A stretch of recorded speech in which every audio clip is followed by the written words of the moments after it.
Hello. Dear B'nai B'rith brothers and sisters, members of Jewish communities around the world, dear viewers, I am very excited to launch this 2-hour live tour in Jerusalem on an unseasonably hot 53rd Jerusalem day.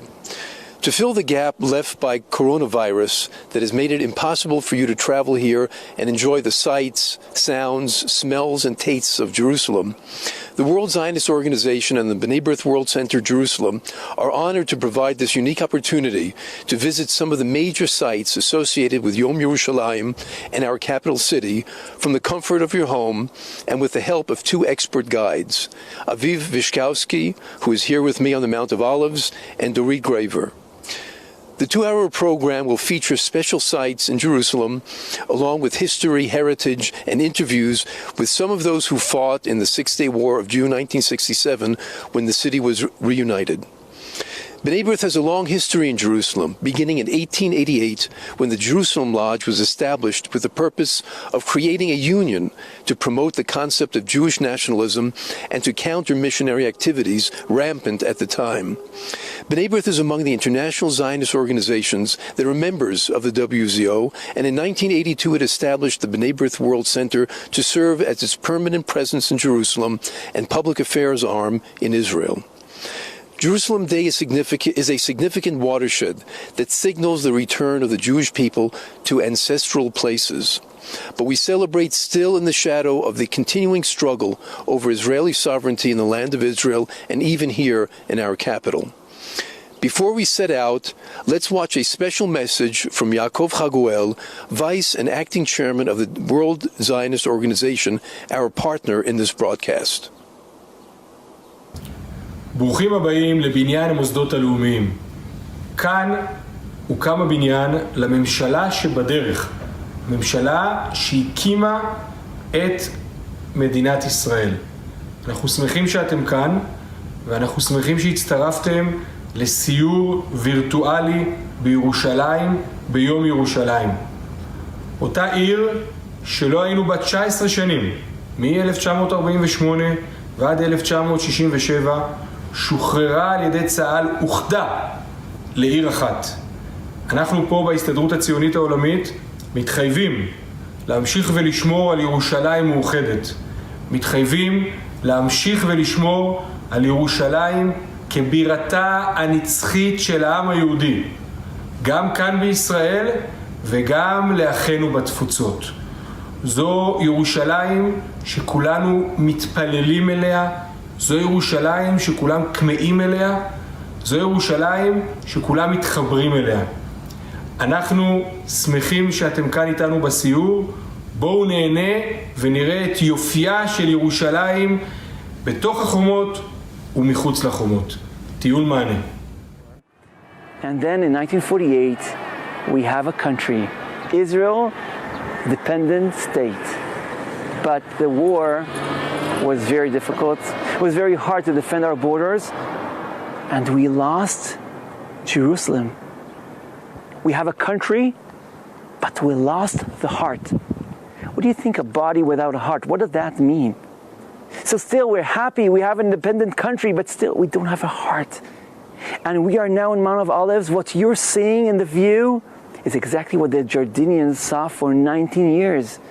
Cannons can just artillery hit, and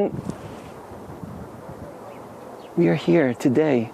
And how did that happen? That's because of 1967. Tell you the truth, the war didn't start here. The war was supposed to be only against Egypt, only at the southern part of Israel. We didn't expect a war. We thought we had an agreement with the Jordanians. You stay quiet, we stay quiet, everything was being great, okay. But then they started the war. They started attacking in the southern part of Jerusalem, the commissioner's office just in the southern part of Jerusalem. So we had to defend, don't we? We had to defend our state, our city, our kids. And the Brigade of Jerusalem came from that area, from the south. All these mountains is the Brigade of Jerusalem. And then the paratroopers would come later on, and they would attack or mostly defend the city from the northern part. There's like a flag, if you can see on that peak, there's like an antenna, and next to a flag. That's the ammunition hill of today. So the paratroopers came from this area, and the Brigade of Jerusalem came from the left side, and they came up here to Mount of Olives on the third day of the 6-day war. And from here, Motagur, just next to us, says in the communication, even to the radio, in Hebrew, Mefakdei Agdudim, the commanders of the battalions, Anu umdim al kav hareches. We're standing on the ridge, on the mountain, looking upon the old city. Which old city? The old city we've been yearning and waiting for and dreaming for the past 2,000 years. And we're going to go inside. The tanks of Eitan are going to go in through the Lion Gate. Lanua, lanua, come on, go, go! El Hashah, Misdar Siyum, the ending would be Ala Rachava, on the plaza. Tell the truth, nobody would say such a command in the communication. A commander never says where he is because he's afraid maybe an airplane or something would bomb him now. And I asked once, why did Motagur say that command? Why did it say it this way? And someone told me, you know why? He wasn't speaking to his soldiers. The soldiers knew the command. He was speaking to us.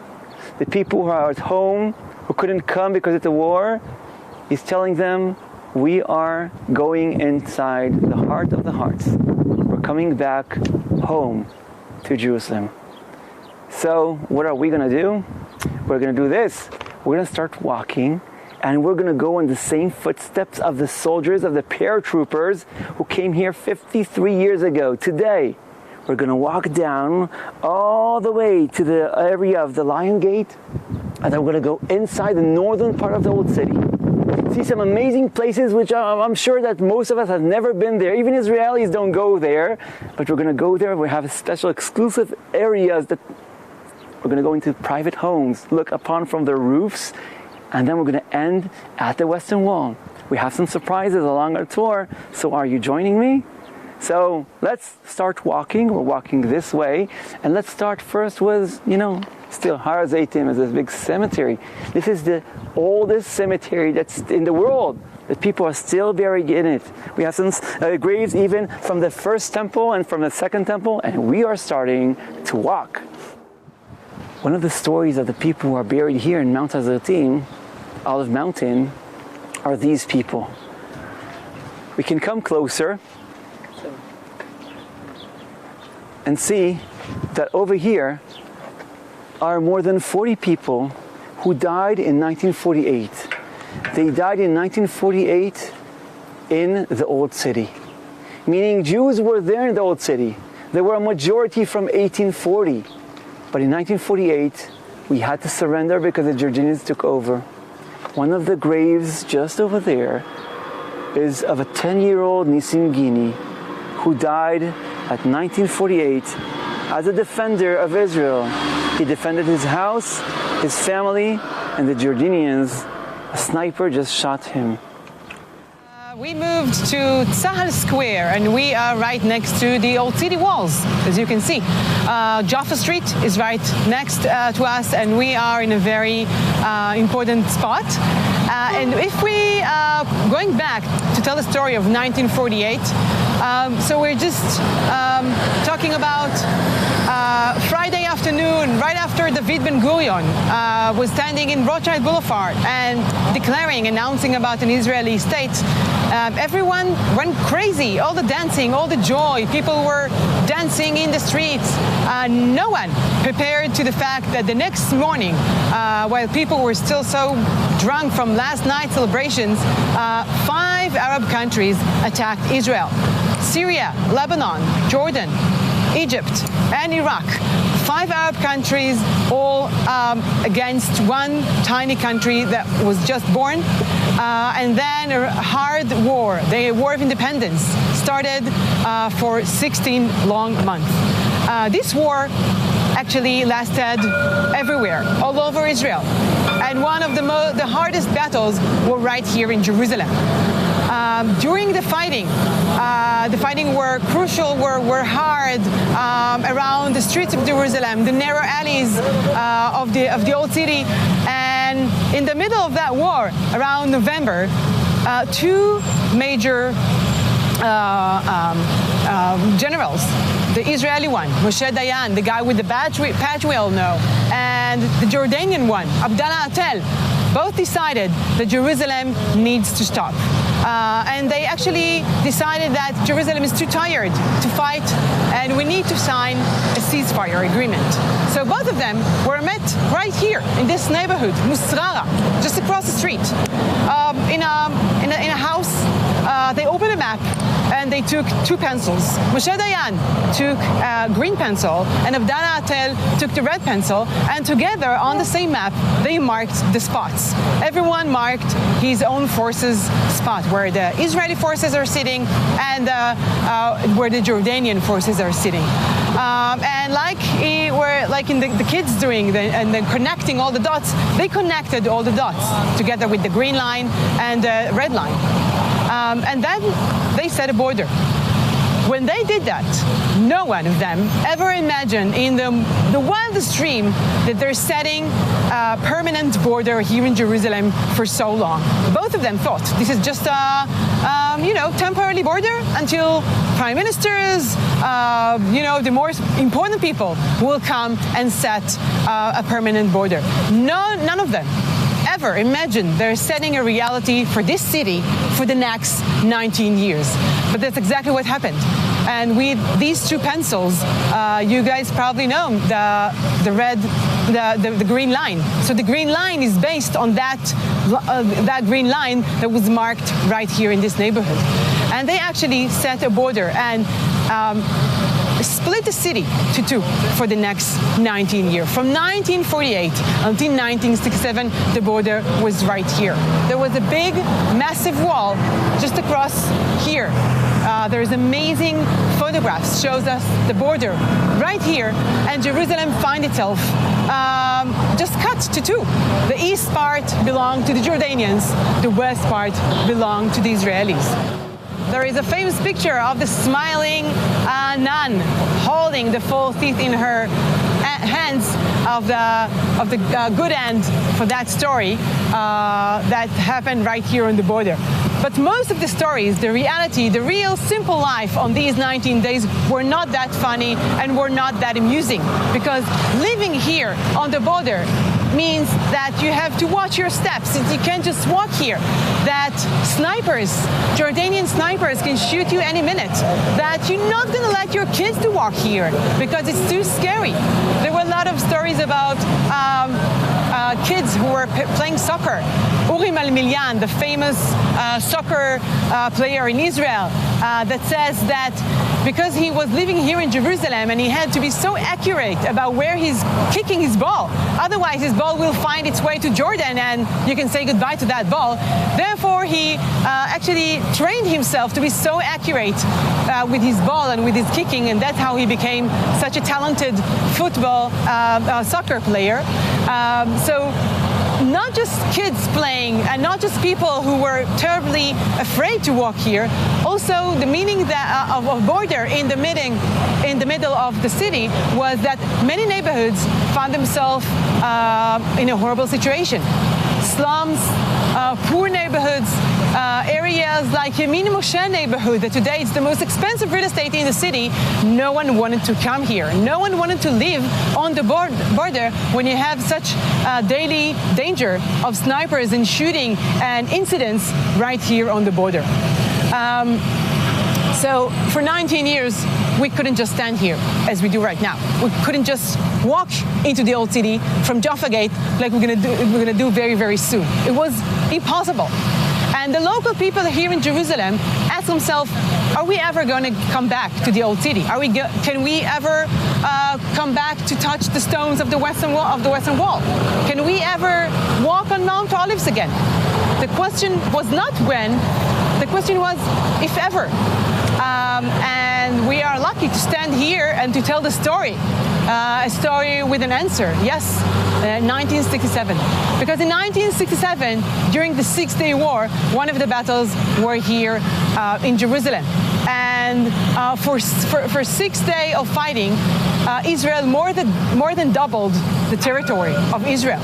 And the hardest battles took place here in order to bring back the area of East Jerusalem back to Israel and to unite the city.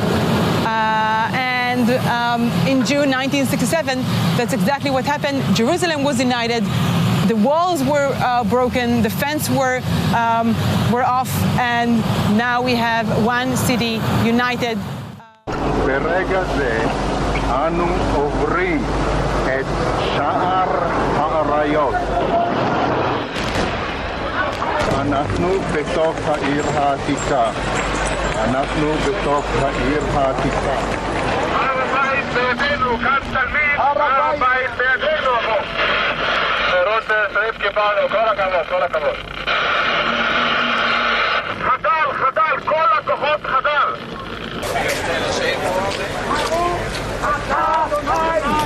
נחל ציון ובונה ירושלים.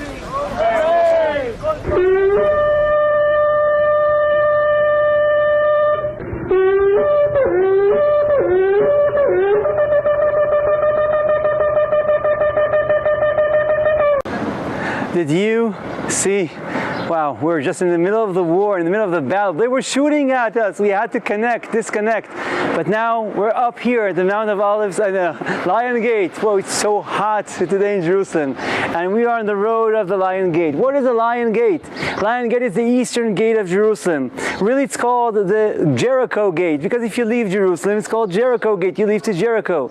But about 800 years ago, Baybars, Mamluk, Caesar or Sultan, he just built this gate and he put these lions up above. Others say, no, it's the Ottomans. At the year 1536, 1542, they just found these lions around, so they put them in the gate, and since then we call it the Lion Gate.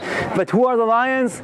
Maybe it's for the paratroopers who just entered this gate in 1967, same as we are now, like you saw in the movie, in the clip. Okay, we're here right next to Jaffa Gate. Jaffa Gate is one of the 8 gates of the old wall, and it's named Jaffa Gate because that's the way to Jaffa since ever. Pilgrims who coming to Jerusalem taking this way into the city. And this beautiful wall, the old city wall of Jerusalem, usually people think it's a 2,000 years old wall, 3,000. The truth is that this is a very young wall, only 500 years old wall from the time of the Ottoman Empire, from the time of the Turks. And we are about to enter the city from Jaffa Gate. But before that, we're going to meet one of the soldiers who participate in the fighting in 1967. And we're going to have the privilege to hear the story from his angle, the real story of a real person who fought here in 1967 when Jerusalem was united. Follow me. Let's go meet Benji Hyman. Well, first of all, I was born in Jerusalem. Wow. In 1944, and before 67, this whole area that we're seeing here could have been in China, because I don't remember Jerusalem up to 1948. And after 1948, this whole area around here, which we see, was Jerusalem was divided, and the north, the east, and the southern parts were in Jordan, and only the western part was in Jerusalem. And there was a line running right north and south of the city. All the old city was within Jordanian jurisdiction. So we couldn't just stand here like we do right now? No, if you did, it would be dangerous, because there were 24 hours a day, there were Jordanian soldiers on the ramparts here, and anyone who stepped into what's called the demilitarized zone and the no man's land, the whole area here was and up to 1948, this was the new commercial center of Jerusalem, and it was completely destroyed. All you saw up to 67 was rubble here. Wow. Nothing else. Wow. And anybody who would walk into that area would be almost certain to be shot. And in order to prevent children from accidentally being in sight of the Jordanians, who didn't care if it was a child or not, they put the authorities, Israeli authorities, put up big concrete barriers at the end of every road.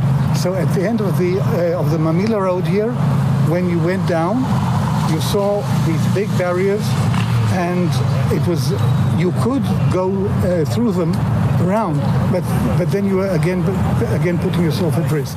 I mentioned, I think, that we were part of the Jerusalem Brigade, and that for us was very important. During the 1950s, there was still this, again, as I said, the trauma of Jerusalem being cut off. And the fear was always that the Jordanians, without too much trouble, would be able to cut off Jerusalem again. So they said, we will form a brigade, an infantry brigade of soldiers and officers, all of whom live in Jerusalem. Wow. And they're Jerusalemites. And so if anything happens that, again, Jerusalem is cut off from the rest of the country, we can immediately mobilize them, and they have all the arms and equipment they need in Jerusalem. So this is you guys. Wow. That's right. And there was sort of added things to that, in that essentially we were protecting our own families and our own homes in a very real sense. And there was also another thing, that the Jerusalem Brigade became very, very familiar with every stone and every hillock around Jerusalem. And that paid off very much during the next days, when there were some very smart moves which could only have been done by people who really knew the area by heart. Wow. Last question. As a person who never knew the reality of a border and fences, living borders in Jerusalem, can you describe me the feeling in 1967 when Jerusalem was united? Well, I'll start from the end. I'll tell you that right now, in all the 50 plus years, whenever I go across the former line, people nowadays don't see it. I always feel there's a sort of click. I'm going somewhere else. It was incredible. We felt elated. We felt sort of that it was destiny, it was history, and we said this is the new Jerusalem. I mean, not just a question of defending. This was now the center of our national being. We are right here in the middle of the Jewish quarter in the Old City, in a street called Cardo. Now, usually, if you guys were with me right here touring in the streets of Jerusalem, we would have started our tour with a little game, with this. This is an onion, okay? So I usually bring my onion with me and starting the tour with a little game. I'm throwing the onion, and you have to catch and tell me, what is the first thing jumps into your mind when I say Jerusalem? It can be a place, a person, a food, anything. And usually the answer is really good.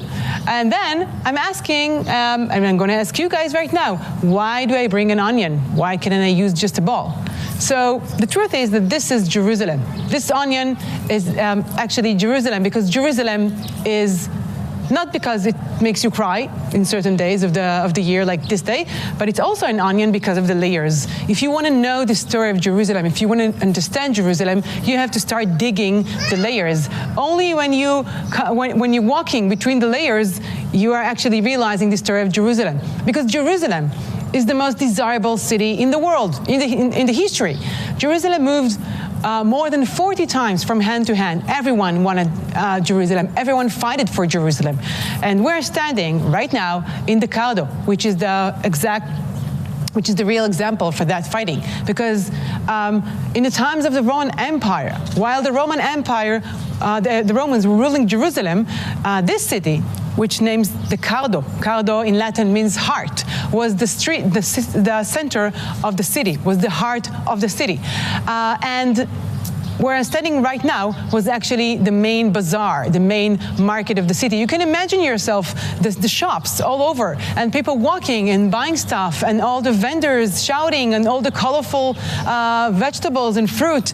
And although it's a very colorful vision, it wasn't very colorful for the Jews, because for the Jews, the Roman time period in Jerusalem was horrible. Right after the Romans destroyed the second temple in the year of 70, 2,000 years ago, they actually expelled all the Jews from Jerusalem. They destroyed the Jewish Jerusalem and turned Jerusalem to be Ilia Capitolina. Ilia Capitolina, the Roman capital. And all the Jewish community just vanished. In the year of 1267, a Spanish Jew named Ramban, Rabbi Moshe ben Nachman, Nachmanides, was expelled from Spain and came here to Jerusalem. He built his synagogue right over here. We're going to see it in a minute. And he was the founder of the Spanish community in the city. Let's go check the synagogue, which is almost the most ancient synagogue in the Jewish quarter. It's actually the second most ancient synagogue in the Jewish quarter, and we're going to understand where the Spanish community started from, right over here in the center of the Jewish quarter.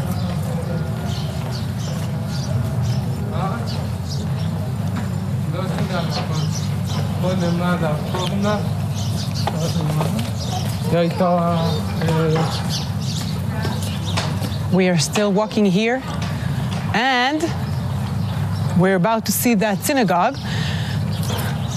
So Nachmanides, Rabbi Moshe ben Nachman, is coming to Jerusalem. We're talking about the 1300s, and he's writing a letter to his son, and that's what he writes. He writes, "Many are forsaken places, and great is the destruction. The more sacred the place, the greater the devastation is. Jerusalem is the most desolate place of all." So Jerusalem in those days is almost nothing. A lot of destruction around here. And among all this devastation, among all this destruction, the Ramban is starting to build the Spanish community right over here. And the year of 1267 is amazing because it's created an amazing circle with 1967, the Six-Day War. We're actually talking about very accurate 700 years of Jewish presence right here in the Old City. Follow me. We'll see the synagogue and we'll try to find where did the Ashkenazi community started here in Jerusalem. This synagogue was built in the year of 1700 by Rabbi Yehuda, the Hasid, who came from Poland, and he had a desire to build a synagogue here in the holy city of Jerusalem. For that, he borrowed money from local Muslims and built this beautiful, high synagogue. Unluckily, he passed away after a couple of years, and he left the local Ashkenazi community with a lot of money that they owed to the Muslims. The Muslims were not very patient about it, and a few years after, they actually destroyed the synagogue. And that's how the synagogue of Rabbi Yehuda, the Chassid, became the ruined synagogue of Rabbi Yehuda, or shortly, the ruins. And this beautiful synagogue was completely destroyed. 150 years after, a group of Ashkenazi Jews came and rebuilt this synagogue for the second time. And then in 1948, while the Jordanians were fighting in these narrow, tiny alleys against the Jews, they actually had in mind they thought, how do they surrender? How do they beat the Jewish forces? How do they beat the Jewish soldiers? And then they said, maybe we should look for the heart. What is the heart? What gives these people the forces, the meaning? And they then looked at this synagogue, and they realized that destroying the synagogue will actually make the soldiers surrender. And in May 27th, 1948, the Jordanians blowed this synagogue that was destroyed for the second time. And the day after, May 28th, 1948, the old city of Jerusalem surrendered to the Jordanians. So there was not just a symbol, it was the actual heart of the Jewish life here in the Jewish quarter. And this place was abandoned for many years, until 10 years ago. The Israeli government, along with a lot of donations, decided to rebuild it for the third and hopefully the last time. And they built it exactly as it was for the first time, the highest structure in the Jewish quarter, highest than the Jewish temple. And built it for the third time. And this is a symbol of hope, a symbol of Jewish redemption. Take a look at the beautiful structure right over here. This structure was built at the end of the 19th century when the city was so crowded. people could hardly live here.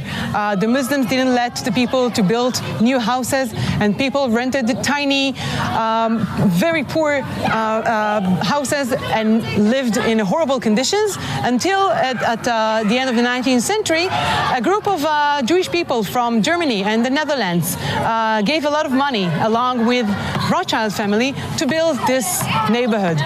That was the most expensive real estate in the city, and a very new one. And families can enjoy 2-bedroom apartment and a kitchen, which back then was a dream that came true. And this neighborhood hosted 100 families for almost 3 generations, from the end of the 19th century until 1948.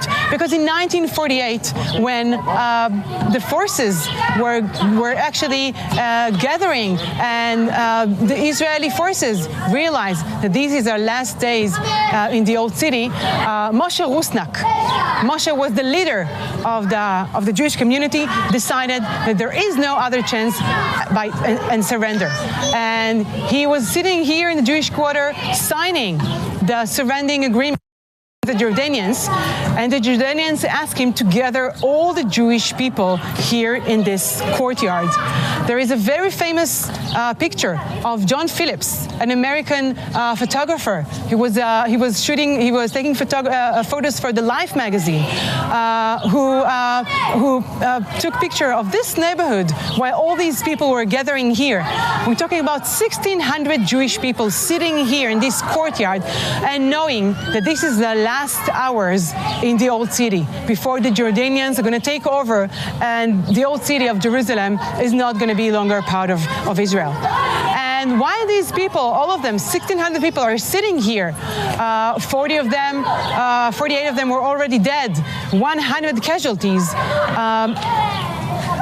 Abdallah Atel, the leader of the commander of the Jordanians, asked all the soldiers to stand up.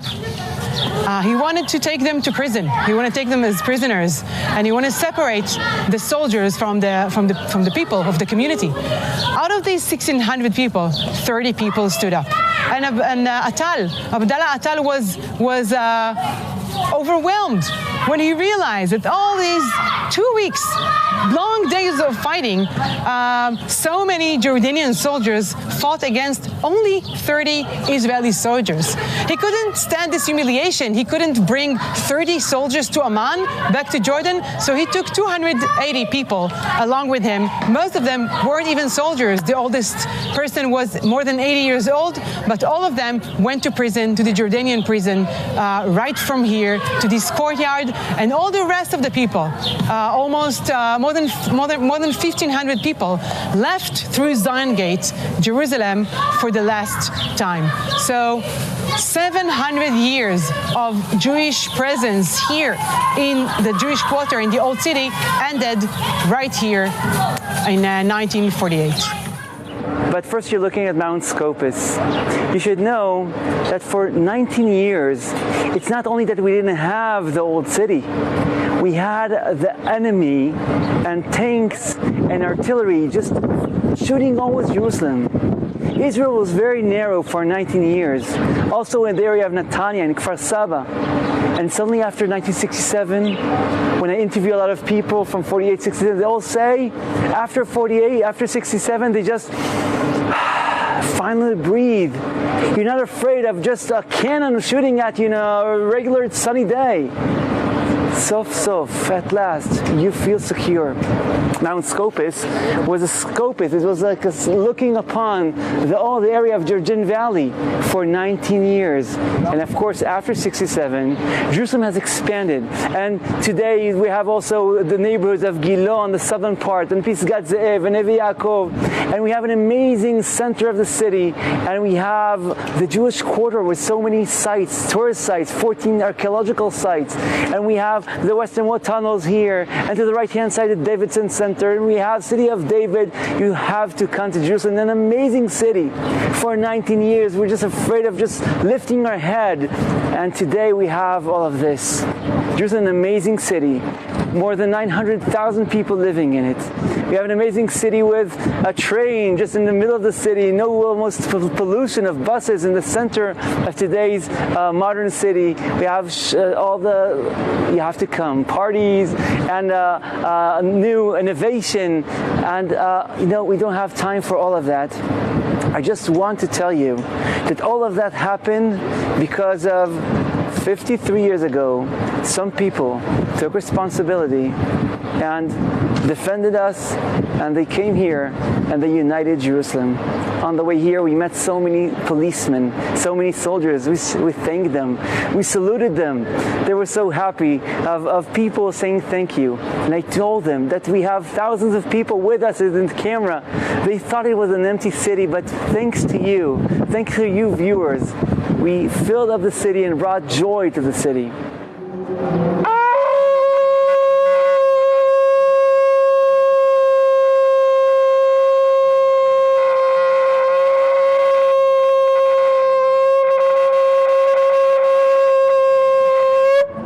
Yom Yerushalayim Sameach. All the best.